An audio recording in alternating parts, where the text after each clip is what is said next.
Axis आपके सामने नज़र आ रहा है। ये बहुत सारे ऑप्शंस आ रहे हैं इसके अंदर। हम सारे ऑप्शन को नहीं देखते हैं, सिर्फ आते हैं और कुछ डेटाबेस हमें और भी मिल रही होती है।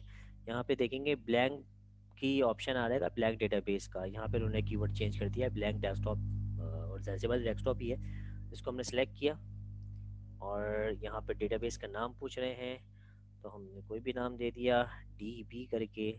अंडरस्कोर कर सकते हैं, अंडरस्कोर कर लें, SMS या लॉगिन।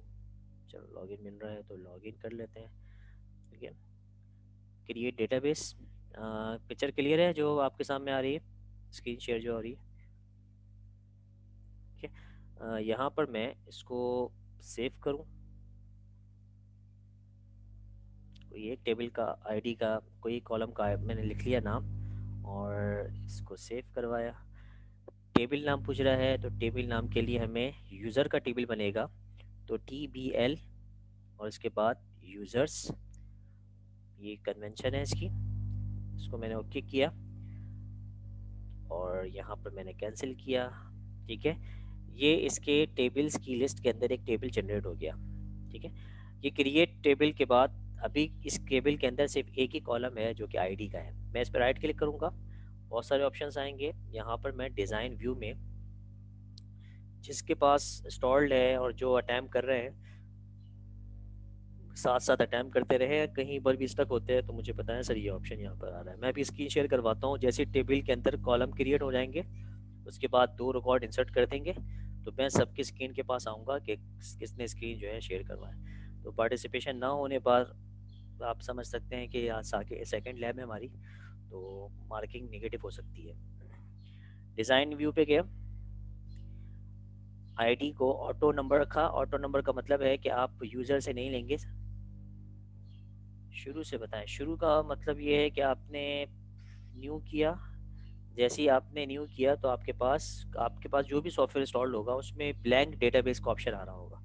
तो ब्लैंक डेटाबेस पे क्लिक करेंगे। क्लिक करने के बाद वो डेटाबेस का नाम पूछेगा, तो आप नाम रख दिएगा तो फाइल सेव हो जाएगी। क्लियर है, तो सेव हो जाएगी तो आपके पास ये चीज़ आ जाएगी, यहाँ पे एक टेबल बना हुआ आ जाएगा। ठीक है, अगर टेबल बना हुआ नहीं आया तो आपके पास क्रिएट में जाके एक न्यू टेबल कर लीजिएगा, तो ये चीज़ आपके पास अपेयर हो जाएगी। ये अपेयर होते ही आप इसके पहले कॉलम में आईडी लिख देंगे और इसको कैंसिल करके इसको, एक सेकेंड स्टक हुआ है। ठीक है, जब आप कैंसिल करेंगे तो मैसेज आ जाएगा कि आप इसको सेव करना चाहते हैं, do you want to save changes design of the, कोई टेबल है तो टेबल 1 के नाम से इसने खुद नाम रखा हुआ है। ये हमने कहा यस, इसके सेव करना है, लेकिन टेबल का नाम TBL यूज़र्स 1। इस तरह से मैंने एक और टेबल बना दिया जिसको यूज़र्स 1 के नाम से मैंने सेव कर दिया। ओके किया तो मेरे पास 2 टेबल आ गए। अब दोनों के अंदर भी एक एक कॉलम है, इसमें भी देखिएगा एक कॉलम है और इसमें भी एक कॉलम है, तो मैं इसको रिमूव कर देता हूँ और इसकी पे काम करता हूँ। ठीक है, शुरू से अब हो गया है। डिज़ाइन व्यू पे या राइट क्लिक करूँगा, जब टेबल मेरा क्रिएट हो चुका है राइट क्लिक करके मैं इसको सारी डिटेल बताने वाला हूँ इसके स्ट्रक्चर की, यानी सारे कॉलम्स जो मुझे रखने हैं। तो यहाँ पर हमने इसको डिज़ाइन व्यू पे क्लिक किया तो ये वाली विंडो अपीयर हो गई, जिसमें हमें इस टेबल यूज़र जो टेबल क्रिएट हुआ था उसका डिज़ाइन व्यू हमारे सामने आ गया कि उसकी जो स्ट्रक्चर है वो क्या है। तो आईडी, ये आईडी है, इस पे कॉलम के नाम लिखेंगे डिज़ाइन व्यू में और यहाँ पर उसकी डेटा टाइप लिखेंगे। ठीक है, ये 2 कॉलम ही मेजर होते हैं, बाकी तीसरा कॉलम है। अगर आपको कोई इस कॉलम के बारे में कोई रूल्स लिखने हैं तो आप यहाँ पे रूल लिख सकते हैं, ऑटो जनरेटेड की डेफिनेशन बता सकते हैं, या आईडी किस मकसद के लिए आप कह सकते हैं आईडी इज, या आईडी मीन्स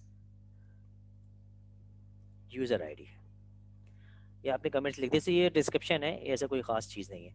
ठीक है, फिर आपने और अच्छा जैसे ही आप इस पर क्लिक करेंगे तो इसके हिसाब से इसकी कुछ प्रॉपर्टीज़ होंगी वो यहाँ पर आ रही होगी। ठीक है, न्यू वैल्यू इंक्रीमेंट होगी, ये इसकी वैल्यू है। आपने कहा यस ये इंक्रीमेंट होना चाहिए, या रैंडम होगी, ये रैंडम की प्रॉपर्टी है। ठीक है, एक रिकॉर्ड आपने इंसर्ट किया, उसकी आईडी उसने ऑटो जनरेटेड के हिसाब से 1 रख दी।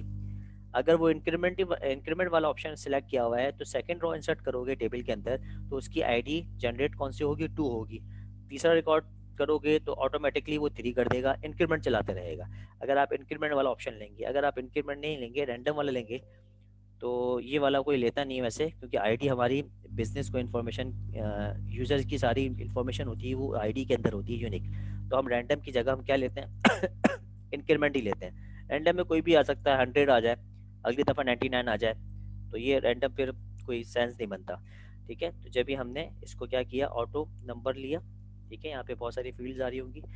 और सेकंड फील्ड हमने कहा, अगर हम देखें तो इसको, ये आईडी जो है वो हमारी यूज़र आईडी है, तो प्रॉपर हम यूज़र आईडी लिख देते हैं। ये है तो हम इसको यूज़र कर देते हैं, इसको यूज़र भी कर सकते हैं, इसका जो वॉवल्स है वो भी हटा सकते हैं।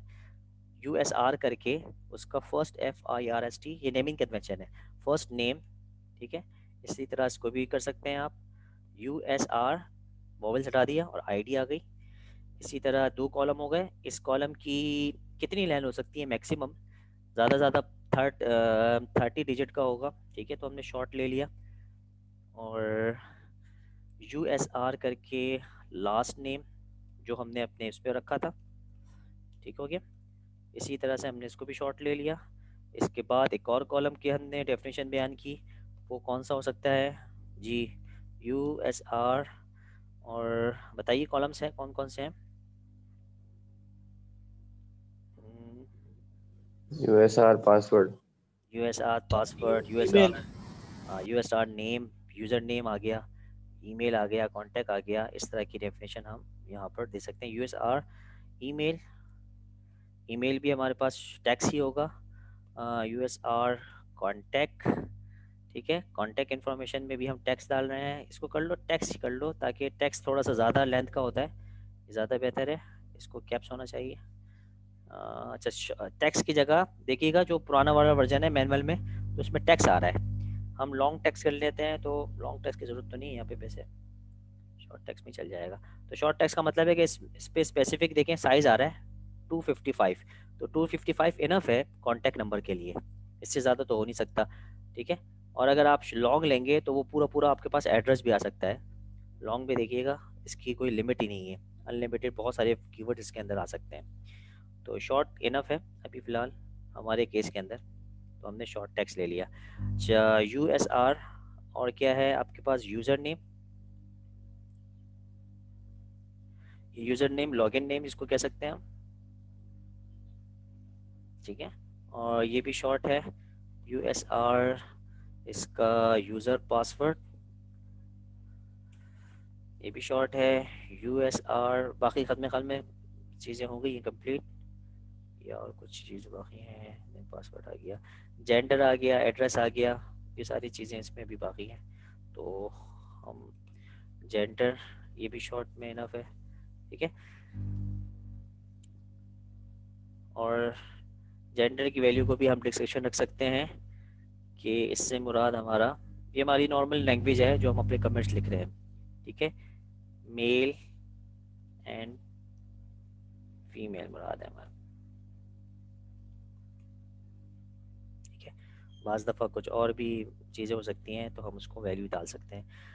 ओके, पासवर्ड में हमारा इनक्रिप्टेड नहीं है, नॉर्मल पासवर्ड है, तो हम डाल सकते हैं ये नॉर्मल पासवर्ड है, अभी इनक्रिप्टेड नहीं है। यूज़र नेम है, बाकी कॉन्टैक्ट नंबर है, तो आप इसका दे सकते हैं भाई, ये फ़ोन भी हो सकता है, ये मोबाइल भी हो सकता है। ठीक है, सारी इन्फॉर्मेशन, ये आपका जो है लैंड नंबर भी हो सकता है, लैंडलाइन नंबर, ये सारी इन्फॉर्मेशन आपने सिर्फ एज अ डिस्क्रिप्शन है। डिस्क्रिप्शन डालना जरूरी है? नो, बिल्कुल ब्लैंक छोड़ दें आप, कोई भी टेंशन नहीं, ये सिर्फ आपको मैं बता रहा हूँ क्योंकि ये चीज़ आप कर रहे हो, फर्स्ट टाइम कर रहे हो और ये लास्ट टाइम मेरे लैब में लास्ट टाइम ही कर रहे होगे, इसके बाद हम इसको खोलेंगे नहीं, फिर आप अपने ऊप की तरफ चले जाओगे।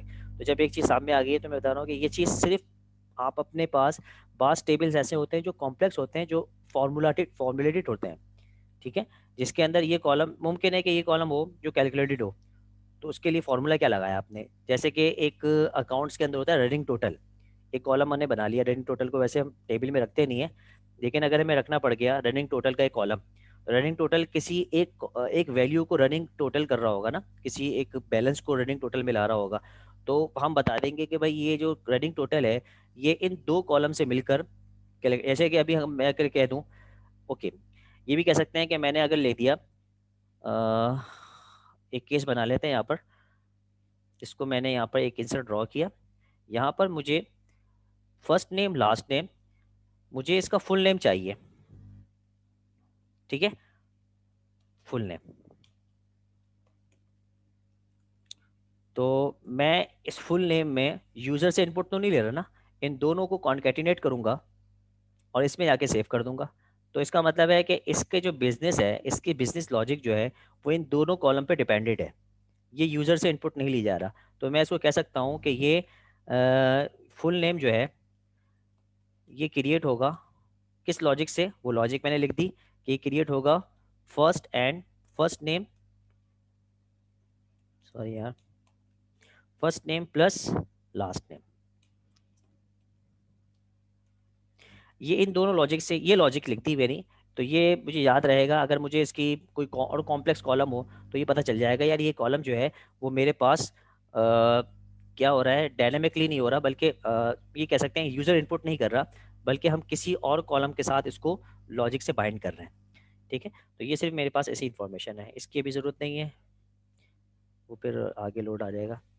ठीक हो गया, इस चीज़ से मैंने यहाँ पर डिफाइन कर दिया और यहाँ पर क्लोज करके सेव कर दिया। जब ये सेव हो गया तो इस पर डबल क्लिक करूंगा। ठीक है, डबल क्लिक करने से सारे कॉलम्स आ गए, लेकिन रॉस के अंदर वैल्यूज नहीं आई। आप देख रहे हैं यूजर आईडी के अंदर एक रॉस, एक वन खुद ही इसने इंक्रीमेंटेड, क्योंकि ऑटो जनरेटेड था, ऑटो नंबर था ये, तो ऑटो नंबर से वन से खुद ले लिया। और फिर मैंने यहाँ पर इसकी यूज़र की फर्स्ट नेम दे दिया। फर्स्ट नेम इसका है फुरकान, जैसे आ रहा है इसका फुरकान है, और अब्बासी साहब हैं। ईमेल इसका कुछ भी कर लें, ठीक है, @gmail.com। कॉन्टेक्ट नंबर प्लस डाल के 92 करके कोई भी लिख सकते हैं आप, 313 1 2 3 4 5 6 7। यूज़र जो जो लॉगिन करेंगे वो फ़ुरक़ान FA के ज़रिए से करेंगे, फ़ुरक़ान अब्बासी के ज़रिए से। पासवर्ड 1 2 3 4 कोई भी डाल दें। जेंडर आपने कंप्लीट डाल दिया, और इसके बाद एक रिकॉर्ड सेव हो गया। सेकंड में आपने, ठीक है, सेकंड आपने क्या किया, नाम रखा फ़ुरक़ान था, आपने कुछ और नाम ले लिया, और अहमद साहब, ईमेल आ गई DEF@gmail। आप लोग सब ये टाइप कर रहे होंगे, ठीक है, इस तरह से मैं आप पहले कह चुका हूँ। इसके बाद यही नंबर दे दिया, इसका 330314 है, और यूज़र इसका AA है, पासवर्ड यही है, और ये भी मेल है। ठीक है जी, कुछ सवाल आया है सर? ये तो एक्सेल पर भी हो सकता है जी, हर जगह पे हो सकता है, फाइल बेसिस में भी हो सकता है, एक्सेल में इसमें डिफरेंस आपको मैं बताऊंगा। ठीक है, आपने यहाँ पे सेव कर लिया। एक्सेल के अंदर बेटा SQL की कमांड नहीं चल सकती, ठीक है। ये ऑफिस जो है वो एक पर्पसली हर फ्लेवर की हर चीज़ें जो है ना थोड़ा थोड़ा करके उन्होंने ऑफिस का बंच बनाया है। अगर आपको एप्लीकेशन लिखनी है MS वर्ड कर लें। एक्सेल अगर कोई आपको कैलकुलेटेड कैलकुलेशन करनी है या कोई ऐसी चीज़ बनानी है, तो आप यानी टेबल फॉर्म में बनानी है, तो आप एक्सेल चले जाएं। अगर रिकॉर्ड को प्रॉपरली इंसर्ट, हाँ ये कह सकते हैं कि हर चीज़ एक्सेल में हो रही है, लेकिन वहाँ पर फॉर्मूला लिखने पड़ते हैं, एसक्यूएल की कमांड नहीं लिख सकते आप वहाँ पर। यहाँ पर प्रॉपरली डेटाबेस की जो क्यूरी है एसक्यूएल लैंग्वेज, उसको हम यहाँ पर इम्प्लीमेंट करवाएंगे। ठीक है, तो ये हर काम नहीं करेगा एक्सेस भी, एक्सेस के अंदर एसक्यूएल बन जाएगी और जो डेटाबेस की नीड है वो कंप्लीट हो जाएगी। ठीक है, ये दो रिकॉर्ड मैंने सेव किए हैं और मैंने यहाँ पर इसको क्लोज कर दिया। यहाँ पर डायरेक्ट एंटर करके इधर आ गए। ये चीज़ अब मैं आपके सामने देखूंगा, एक टेबल आपके सामने होना चाहिए, और स्क्रीन शेयर करवाएं, और जो दो रिकॉर्ड मैंने इंसर्ट करवाएं वो करवाएं। एक्सेस मेनली लैब, सर ये तो एक्सेस क्या लिख रहे हो दोस्त? मेनली लैब यूज होता है, एक्सेस में लैब यूज होता है, कब यूज होता है? ओके, एक्सेस कब यूज, एक्सेस को जब हमें अपनी फ्रंट एंड की एप्लीकेशन में डेटा स्टोर करवाना हो, ठीक है, एक सॉफ्टवेयर के अंदर यूज़र से इनपुट लेके डेटा स्टोर करवाना हो और उस डेटा के ऊपर एसक्यूएल की क्यूरी चलानी हो, बस यही हमारे पास काम हो, डेटा का ज़्यादा लोड नहीं है और डेटा को ज़्यादा सिक्योर भी नहीं रखना, तो फिर हम एक्सेस इस्तेमाल करते हैं। एक्सेस ऑनलाइन के लिए आपकी कनेक्शन का मसला आएगा, ठीक है। यहाँ पे हमारी कनेक्टिविटी जो इस्तेमाल हो रही होती है वो डेस्कटॉप वर्जन पे हो सकती है। बहुत सारी चीज़ें हो सकती हैं, हर चीज़ टेक्नोलॉजी के अंदर पॉसिबल है। अभी जो चीज़ आपको फॉलो करनी है वो समझ में आ गई है, तो अपनी स्क्रीन शेयर करवाओ। जी हसीब आप भी करवाएं, दानियाल आप भी करवाएं।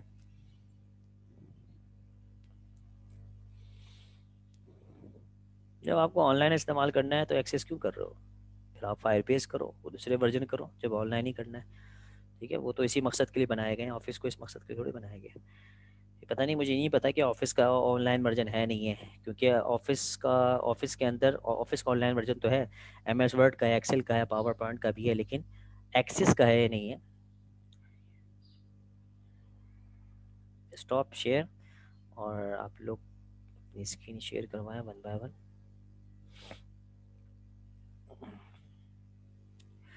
ठीक है, जैसा कि पहल कर दिया आपने, गुड, स्टॉप कर दें।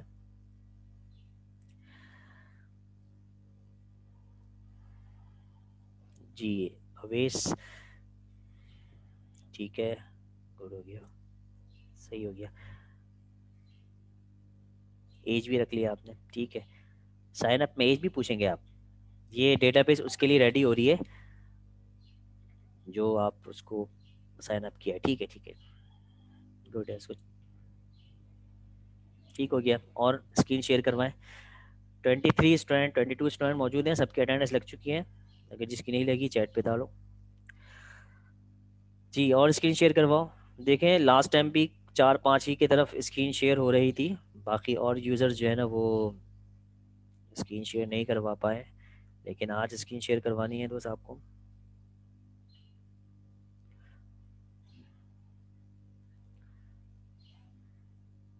ठीक है, इसके रिकॉर्ड इंसर्ट कर दिया, इसको क्लोज करें और डबल क्लिक करें, यस ठीक है, क्लोज कर लें।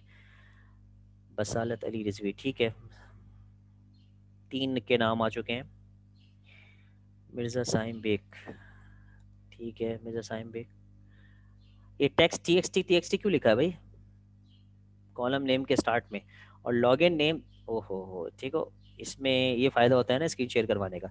लॉगिन आईडी आपने टेबल का नाम रखा है, जब भी टेबल का नाम रखो तो कोशिश करो आप उसमें स्पेस नहीं दो, ठीक है। कोई भी नेम होता है, कोई भी वेरिएबल होता है, अदरवाइज अगर स्पेस दोगे ना हर जगह आपको फिर स्क्वायर ब्रैकेट में इसको लिखना पड़ेगा, ठीक है। इसको अगर आपने एक्सेस किया अपने कोड से, C# कोड से, वो फिर इसमें एरर देना शुरू कर देगा। तो आप लॉगिन नेम, लॉगिन आईडी जो आई है ना, टेबल का नाम रखा है, उसको रीनेम करो, राइट क्लिक करो लॉगिन आईडी पे, रीनेम पे जाइए, और क्या स्टैंडर्ड बताया है, TPL। You can not rename the database, क्यों, कि login ID while the open, अच्छा ये वाली आईडी क्लोज करो पहले जो टैब आ रहा है, नहीं ये लाहौल वाला हुआ था, पूरे डेटाबेस क्लोज कर दी, बट लॉगिन का जो टेबल खुला हुआ था टैब, चलो खैर है। हाँ TBL यूजर्स, ठीक है, स्पेस नहीं आएगा, ठीक हो गया, एंटर कर दो, जो रखना है रख लो, मसला नहीं। यूज़र का S बड़ा, U बड़ा, और इसमें S इस वजह से कह रहा हूँ कि मल्टीपल यूज़र्स हैं, मल्टीपल यूज़र के रिकॉर्ड्स हैं, तो जब भी आप S लगाओगे टेबल में, ठीक है, TBL यूज़र्स, ओके, स्टॉप कर लो। और TXT कॉलम, कॉलम के नेम भी चेंज करना है, TXT नहीं आएगा, TXT तो हम वहाँ पर कर रहे थे, ठीक है। और स्क्रीन शेयर करवाओ, ठीक है सर, सही हो गया। सर मैं मोबाइल पे लॉगिन हूँ, मोबाइल पे क्यों लॉगिन हूँ, मैंने तो नहीं कहा आपको। ये आप TXT जो बोल रहे हैं वो तो कुछ भी रख सकते हैं, तो कोई इशू है? भाई आप कुछ भी रख लो, मैं ये थोड़ी कह रहा हूँ कि नहीं चलेगा, एरर तो नहीं आएगा, लेकिन आप जब उसको अपने कोड से कॉल करोगे तो पता क्या चलेगा आपको, एक स्पेसिफिक उन्होंने वो फॉर्मेट बनाया है कि पता चल जाए कि ये अलग है। बिल फर्ज आपने दो टेबल बनाए हुए हैं और दोनों टेबल के अंदर आपने कांटेक्ट नंबर रखे हुए हैं, तो TXT contact number, TXT contact, column name से तो नहीं पहचान सकता ना मैं। अगर यूज़र कॉन्टैक्ट नंबर और यूज़र वन कॉन्टैक्ट नंबर आ जाएगा तो पता चल जाएगा कि एक यूज़र के टेबल से आ रहा है, एक यूज़र वन के टेबल से आ रहा है। ठीक है सर। ओके, स्टॉप कर लो। ठीक है, सही है जी, स्टॉप कर लें। ब्रेक चाहिए भाई, इसके बाद ब्रेक होगा या कंटिन्यू रखें? जी सर स्टॉप करते ब्रेक। हैं। ठीक है, बिलाल स्टॉप कर ले स्क्रीन। बिलाल है या जा चुके हैं? बिलाल का सिस्टम में कार में हैंग हो गया है। ओके,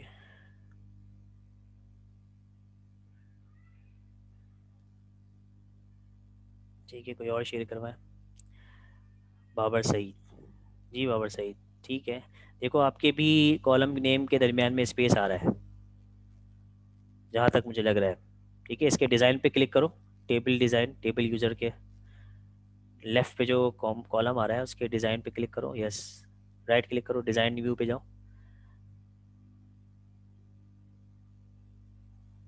स्पेसेस आ रहे हैं ना, ये यूज़र के बाद स्पेस आया है। यूज़र फर्स्ट नेम में देखिए स्पेस आ रहा है, स्पेसिस नहीं आएंगे। ठीक है, ठीक है, स्टॉप कर लें।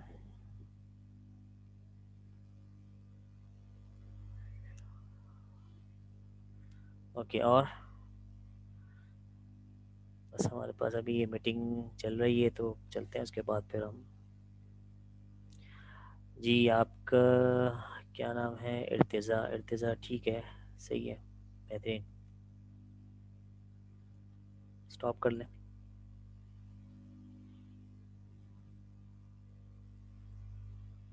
जी बस ख़त्म।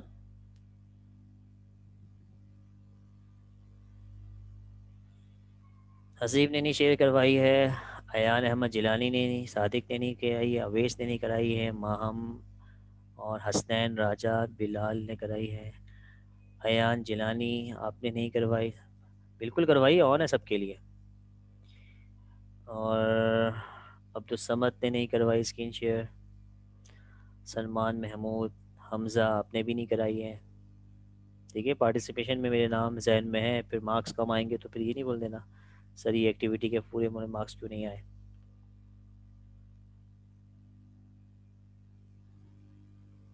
सर ये आप देख लें, मैंने कराई है शेयर। क्या नाम है अयान की? अयान आपकी स्क्रीन शेयर हो रही है मेरे पास, ठीक है, जी सर। सही है, अयान है क्या और यूज़र है ऐसे, ठीक है, गुड है, ठीक है, सर स्टॉप। हटा दूं? जी स्टॉप करना। 10 मिनट बाकी हैं ये वाले सेशन में, उसके बाद फिर ब्रेक होगा। उससे पहले स्क्रीन शेयर करवा लो, फिर बाद में फिर मौका नहीं मिलेगा आप लोगों को, फिर हम उसका क्रूड ऑपरेशन पे जाएंगे।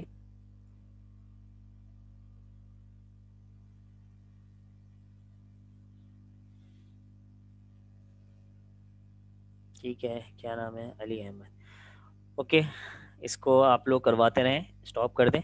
स्क्रीन में शेयर करता हूँ। मुमकिन है कि एक एक्टिविटी मज़ीद हम और कर लें। मैनुअल में आते हैं, 10 मिनट में एक और काम हो सकता है हमारा। ज़रा लैब मैनुअल पे आइए।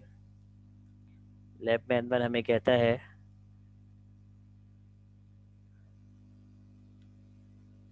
यहाँ तक तो हम पहुँच गए हैं, रिकॉर्ड इंसर्ट हो गया है हमारा। और अब देखिएगा, जब हमारे पास रिकॉर्ड इंसर्ट हो गया है और रिकॉर्ड इंसर्ट होते ही हमारे पास कुछ रॉज आ गई हैं और कुछ कॉलम्स आ गए हैं, सही है, ठीक है, कुछ कॉलम्स आ गए हैं, कुछ रॉज आ गई हैं। जब भी मैं इसके ऊपर डबल क्लिक करता हूँ तो ये सारे रिकॉर्ड लेके शो कर देता है। इसको मैं अपने कोड के ज़रिए से भी क्या कर सकता हूँ, शो करवा सकता हूँ, ग्रिड में शो करवा लूँ, टेक्स्ट बॉक्स में शो करवा लूँ, करवा सकता हूँ। मुझे सिर्फ ये करना है कि एक ऐसा व्यू देखना है जो दूसरा हो। टेबल तो यही इस्तेमाल हो, इसके रिकॉर्ड भी यही इस्तेमाल हो, लेकिन मैं ये चाह रहा हूँ कि मेरे पास एक ऐसा व्यू हो जिसके अंदर सिर्फ और सिर्फ एक की आईडी, ये कॉलम आए, और उसके जो है नाम आए और ईमेल आए, बस ये 3 कॉलम्स आए, बाकी कोई भी कॉलम शो ना हो। ठीक है, पासवर्ड क्यों मैं शो करवाऊँ किसी का, किसी के सामने, पासवर्ड मैं स्किप कर दूं। इसी तरह से सिर्फ मैं आईडी रखना चाहता हूँ उसका, फर्स्ट नेम और ईमेल, ये 3 चीज़ें शो करवाया, या कॉन्टैक्ट नंबर कोई भी शो करवाना चाहता हूँ। तो अगर मैं ये इस तरह का काम करवाऊँ, या फिर मैं कहूँ कि मैं सिर्फ फुरकान की रॉ को देखना चाहता हूँ, बाकी उमर की रॉ नहीं देखना चाहता, ठीक है। तो इस तरह के क्यूरी के लिए, इस तरह के व्यू के लिए मुझे क्यूरी बनानी पड़ेगी एसक्यूएल की, और एक्सेस हमें ये परमिशन देता है कि एसक्यूएल की क्यूरी आप इसमें लिखें, और इसके ज़रिए से एक ही टेबल में जितने रिकॉर्ड पड़े हुए हैं उसको अलग अलग व्यूज़ के ज़रिए से आप अपना उसको व्यू देख सकते हैं, ठीक है। अगर मैं कहूँ कि मुझे सारी ईमेल्स एक कॉम्बो बनाना है जिसमें सारी ईमेल्स आ जाएं, ठीक है, तो मुझे एक क्यूरी की ज़रूरत पड़ेगी जिसमें आईडी हो और ईमेल हो। वो ईमेल के ज़रिए से मैं अपना कॉम्बो फिल करवा लूँगा अपने कोडिंग पे। तो ये इस तरह के केसेस अगर मेरे पास हों तो मैं पूरे पूरे कॉलम्स को क्यों लेके आऊँ, और पूरी पूरी रॉज को क्यों लेके आऊँ, कोई स्पेसिफिक रॉ फिल्टर करके लेके आ जाऊँ, या स्पेसिफिक कॉलम जो है वो मैं हाइड करके या शो करके लेके आ जाऊँ। उसके लिए हमें फिर क्यूरी एनालाइजर के पास जाना पड़ता है। देखिएगा, क्रिएट करेंगे, सॉरी, ये क्यूरी डिज़ाइन आएगा आपके पास, ठीक है, एनालाइजर बोल दिया मैंने। क्यूरी डिज़ाइन करेंगे आप, क्यूरी डिज़ाइन के ऑप्शन आएगा, वो क्रिएट के ऑप्शन में आएगा। क्यूरी डिज़ाइन के ऑप्शन आते ही वो सबसे पहले ये पॉपअप विंडो शो करवाएगा। उसका मतलब ये होगा कि आप कौन से टेबल में, ये सारे टेबल की लिस्ट आ जाएगी, अगर एक टेबल बनाया है तो एक, बाकी सारे की ये टेबल्स आ गए। इसमें से जिसको सिलेक्ट करेंगे वो आकर आपकी क्यूरी एनालाइजर के अंदर या क्यूरी डिज़ाइन के अंदर जाके शो हो जाएगा। उस टेबल के अंदर जितने कॉलम को शो करवाना है वो सारी इन्फॉर्मेशन यहाँ लगा देंगे, ठीक है। और फिर क्राइटेरिया में बता देंगे कि कौन कौन सी रॉ शो करवानी है, और शॉर्ट में बता देंगे कोई कॉलम को शॉर्ट तो नहीं करना, ये इन्फॉर्मेशन हम दे देंगे। अब ये 2 तरीक़े से हो सकती है। एक तरीका ये जो कि आपके सामने क्लिकिंग के ऊपर काम कर रहा है, इस पर मुझे कोई कोड लिखना नहीं पड़ रहा। दूसरा तरीका होता है प्रॉपरली आप एसक्यूएल की क्यूरी लिखें, ठीक है। मकसद क्या होगा, ठीक है, जैसे ही मैं ये काम करूँगा उस काम के लिए ये पीछे ये क्यूरी बना लेगा। तो ये क्यूरी में कैसे पहुँचते हैं, और उसके बाद जैसे ही ये क्यूरी जनरेट हो जाएगी तो इसी तरह से यहाँ पर यूज़र टेबल के साथ एक क्यूरी का, एक आपके पास क्यूरी का भी जो है नोड आ जाएगा। आप उस पर क्लिक करेंगे तो उसका रिजल्ट आ जाएगा, ठीक हो गया। तो अभी हम यही काम करने जा रहे हैं, और इसके लिए हमारे पास 5 मिनट है। 5 मिनट से वेट अभी बाद में, स्क्रीन शेयर बाद में करें। अच्छा, स्क्रीन आप लोगों के पास शेयर हो रही है, एक्सेस की स्क्रीन शेयर हो रही है या नहीं हो रही? नहीं हो रही मेरे ख्याल से। हो रही है सर। No sir. एक्सेस की स्क्रीन शेयर हो गई है आपके पास। अब मैं इसको क्लोज कर दूंगा और क्रिएट के अंदर जाऊंगा, ज़रा फॉलो करते रहिएगा। क्रिएट के अंदर मेरे पास जो है वो ये वाला है, क्यूरी डिज़ाइन का। बेटा भी मैसेज नहीं करो, ठीक है। क्यूरी डिज़ाइन में गया, क्यूरी डिज़ाइन पे मैंने क्लिक किया तो इसने एक विंडो खोल दी। देखिएगा पीछे एक टैब खोला है, लेकिन अभी उसके हम एक्सेस नहीं कर सकते जब तक कि इसमें सेलेक्ट ना करें। यहाँ पर आ रहा है जितने भी टेबल्स होंगे वो सारी इन्फॉर्मेशन। अभी तक मैंने एक टेबल बनाया है, अगर 2 टेबल से क्यूरी ज्वाइन करके लानी है वो भी आ सकेगी, वो भी इंशाल्लाह हम करेंगे। टेबल हमने ऐड किया, जैसे ही ऐड का बटन दबाऊंगा यहाँ पर एक टेबल, वही टेबल जो है ना, ग्राफिकल रिप्रेजेंटेशन इसके वहाँ पे शो हो जाएगी, ठीक है। एक देखिएगा, इसको मैंने ऐड किया और कैंसिल। जितने भी टेबल ऐड करने हो एक क्यूरी के अंदर मैंने ऐड कर दिया। अभी मेरे पास एक ही टेबल है, उसको मैंने ऐड किया और क्लोज कर दिया। अगर ये किसी तरह से ये चीज़ हट जाती है तो मैं इसको राइट क्लिक करके शो टेबल भी कर सकता हूँ, ठीक है। वो कैंसिल हो जाती है, फिर शो टेबल करके दोबारा से अपेयर करवा दें, राइट क्लिक करें, शो टेबल करवा दें, ठीक है। अब ये मेरा ये शो टेबल का जो पॉपअप विंडो है इसका काम ख़त्म हो गया, तो मैंने उसको क्लोज कर दिया। यहाँ पे देखिएगा बहुत सारे कॉलम्स हैं, तो सारे कॉलम्स में जितने भी कॉलम्स हैं मुझे अपेयर करने हैं या नहीं करने, ये मेरे ऊपर है। ये देखिएगा table users dot static, static का मतलब होता है कि आपको सारे कॉलम को शो करवाना है। मुझे सारे कॉलम शो नहीं करवाने, बल्कि मुझे आईडी शो करवानी है, और आईडी किस टेबल से आ रही है, उस टेबल का नाम TBL यूज़र से आ रही है। तो मैंने यहाँ पे सिलेक्ट कर दिया, शो होगी, यस, इस पर क्लिक हो गया। तो पहला कॉलम कौन सा शो होगा, यूज़र का। दूसरा कॉलम कौन सा शो होना चाहिए, मैंने कहा उसका नेम, वो भी आपके पास आ गया। थर्ड में आपने कहा कि मेरे पास इसकी ईमेल। बस ये 3 कॉलम शो करवाने हैं और बस, ठीक है। ये क्यूरी आपने सेलेक्ट करके यहाँ पर सेट करके पीछे आपने उसको जनरेट करवानी है। यहाँ पर आपने क्लोज किया, क्लोज करने से ये पूछेगा कि ये जो क्यूरी 1 है इसको आपको सेव करना है। मैंने कहा यस सेव करना है। क्यूरी का नाम देखिएगा, टेबल के नाम पे TBL आया था नेमिंग कन्वेंशन पे, इसमें आएगा QRY। क्यूरी के जितनी वॉल्स हटा दें आप तो QRY बन जाएगा। और क्यूरी किसके बनाई गई है?